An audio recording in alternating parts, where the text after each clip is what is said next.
pandemi COVID-19 seperti saat ini, salah satu yang membutuhkan pertolongan segera adalah dunia peternakan. Terutama adalah para peternak unggas.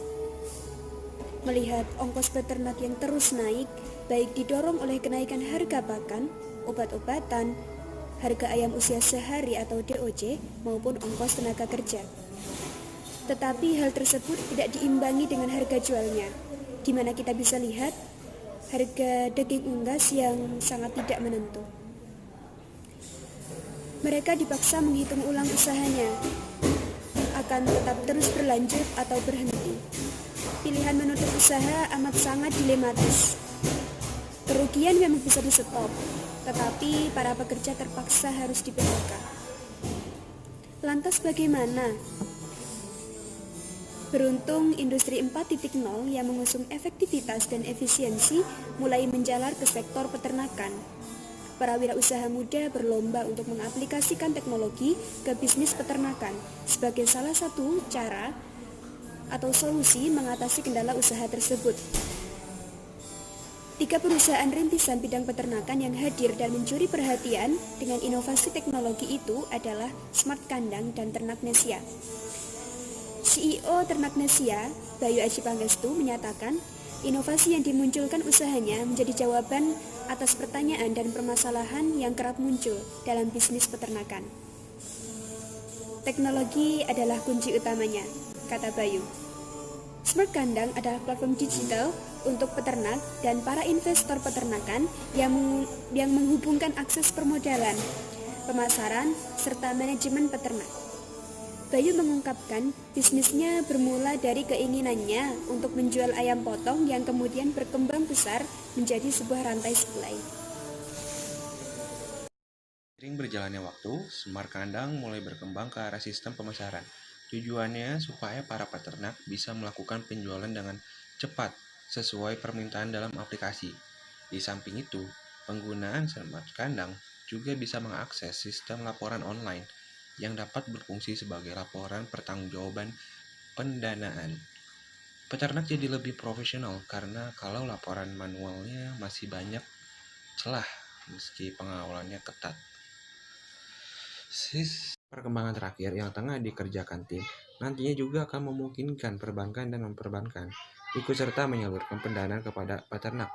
Tak hanya itu, CSR perusahaan dapat jadi salah satu sumber daya yang mana investasi dengan pendampingan Smart Kandang. Menurut CEO Smart Kandang sendiri, dengan beragam layanan yang dimiliki, saya berharap bisnisnya bisa menjadi solusi dan mengatasi permasalahan di sektor peternakan. Dia pun menargetkan bisa menjadi generasi muda sebagai pengguna Smart Kandang karena dianggap lebih cepat menyerap ide dan memiliki keterbukaan terhadap perubahan. Sehingga bisnis ternak berbasis digital ini diharapkan bisa terus berekspansi mengikuti kebutuhan masyarakat.